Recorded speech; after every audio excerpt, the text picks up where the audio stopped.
All right, well, let's bring back, yeah, he's been here before. Kenny Akinwale is the CEO of the Q Group and the proprietor at the Hidden Gem restaurant here in the city of Southfield, a leading restaurant here. Thank you so much for being here. Thanks for having me. I want to begin with COVID, the impact here, whether you feel that businesses like yours and others, and those in the hospitality industry, whether they were prepared for the impact that COVID has had. When you were in last year, we talked about just the overall ramification here, but I'm just curious about, you know, the lesson that you think we should take from COVID, you know, as we're still dealing with the remnants from 2020 pandemic for a restaurant like yours and others. So for COVID, it presented a whole new challenge that we never anticipated. Nobody ever thought it was going to happen. Yeah. And what COVID did was it basically drained the industry of its resources, of its brain and talent. Yeah. So the people that have been in the industry 10, 15, 20 years Right. that knows how to do this, Right. they left. Yeah. They move on to other things. Yeah. Because they have to feed their family, they Yeah. have to do other things. A lot of restaurants closed their doors. Mm-hmm. Rightfully so, because we couldn't survive. Yeah. Government came in and helped out with PPP, which was very helpful. Right. The restaurant revitalization fund Right. was also very helpful. Right. But if you look at the damage that's been done, a Yeah. lot of those things came in a little bit Too late. Too late. Yeah. Uh, Because you came in and you have this mountain of bills that you have to pay. Exactly. So, and then you got taxes on top of that Yeah. that you still have to deal with. So the challenge is trying to dig out of all of that Yeah. as we move forward. The rubble of COVID. Exactly. And while you still trying to get the right people in the right position at the right time to make sure they're fully trained, while you're still hoping the cost of goods and food is going to eventually come down a little bit, Right. but it hasn't come down yet. It's still high. Right. So those are the challenges that we're dealing with Right. post-COVID. So let me ask you, because this keeps coming up all the time. I talk to people who are in your line of business in the hospitality industry, and they keep telling me people are not showing up for work. That's true. That they have to literally call people to, you know, it's like we're at a point where you have to beg people to come into work. You have to do more than, you know, normally when you, back pre-COVID, people know they're expected to come to work. They're looking for a job. They wanted a job. Exactly. But during COVID, a lot of the government programs that were well-intentioned had unforeseen consequences. Right. Right? Which means people don't want to put in those work. You're going to have to call people. When you put them, you ask for, well, when are you available to work, right? They'll give you the availability. And then when you put them on the schedule for that, they don't show up. They don't show up. So what do? You still have to take care of your guests. You still have to open doors. Right. So you have to constantly replace your weakest link. You're going to have to constantly hire, train, and develop. Right. Right. You know, it's a. But that it's creates a lot of disruption, though. It does. When you have to come and open your door, Yes. it's a restaurant, it's a hotel, or any other industry, and you said, and I remember I was in Benton Harbor for an event. Yes. And so I stayed the night at the hotel.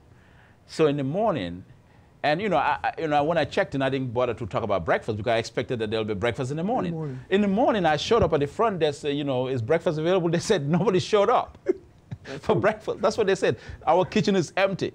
That's true. I mean, if you are owner of a business or restaurant or things like that, you have to be willing and ready to roll up your sleeves. Yeah. Sometimes I take orders from guests. It's what you have to do to survive. You know what I mean? You have to be able to know your business from A through Z, because at any point in time, you will have to step in. Mm-hmm. You know what I mean? The bill never stops, so you still got to open your doors. Right. So the goal is to constantly find the right people. Right. And you know, you interview 10 people, you're lucky if you get 2. And then out of the 2, once you start training, setting expectations, you're lucky if you have 1. So it's a constant battle of human resource, getting the right people in the right time. So you feel like, I mean, it's like you're still evolving. Oh, absolutely, absolutely. And that's where one of your highest costs is your labor. So you can't give what you used to offer pre-COVID. You have to offer more. You know, even with that, you have all these other places offering them a lot more. Yeah, yeah. For less, So it's competition. Yeah, there's huge competition out there. So those are the challenges we have. So I'm just curious though, what the role of government, what kind of support? There was support during COVID, you know, PPE and also, you know, but I mean, do you feel that you need more support from government? Do you feel that? Absolutely. I mean, anybody would tell you that any business owner that's going through this struggle will tell you that. The support is still needed because you still got things going on.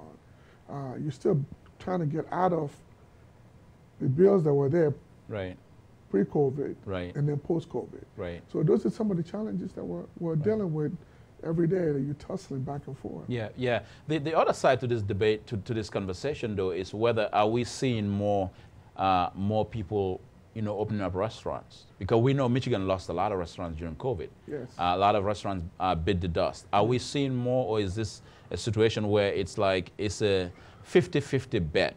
I would say this: prior to COVID, there was a whole lot of doors that were open. Yes. Right before COVID, some couldn't make it, so they went away, and then the rest that were there, COVID literally just paralyzed a lot of these restaurants. Right. And some people just pivot. Some decided to just do delivery.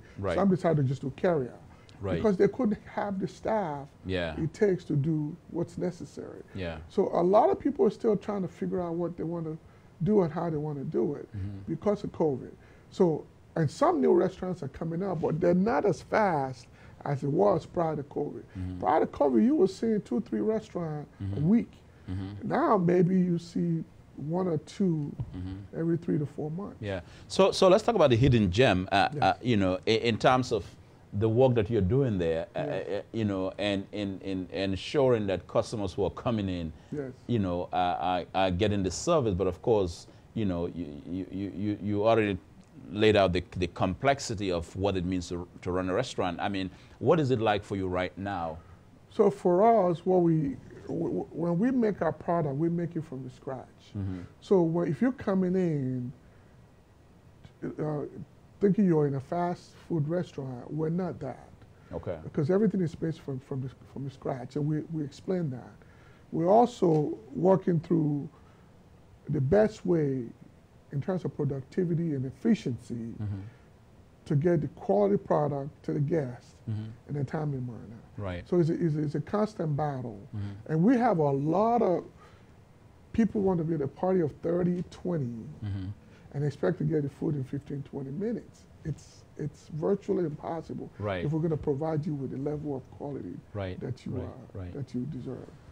So I want to go back to a lot of people remember the Detroit Seafood Market downtown Detroit. It was the leading black-owned restaurant in downtown Detroit, which you were the proprietor of. Given where we are, and I just think about it just in hindsight, I think we will never go back to the days of the Detroit Seafood Market, are we? I don't think so. I don't. Those days are gone. If you look at the level of expertise in those days, I remember a seafood market at one point, we had 85 employees. 85 employees. 85 employees total on the payroll. For a restaurant, that is significant. Yeah, that's huge because we have who is who coming in there. I mean, name it, they've been there. Superstar. To regular everyday people. Everyday people, which is the intention. But now, a lot of people are doing things differently. You know, now you have, back then, Uber wasn't as popular. That's true. Grubhub wasn't there. DoorDash wasn't there. So now you have a whole new dynamics now is in play, which we have to do our best to incorporate into our business opportunity. At the same time, I can't, this other new concept comes with a high price, and we can't pass most of that on to our guests. When they're charging you to deliver, they're going to charge you 25%.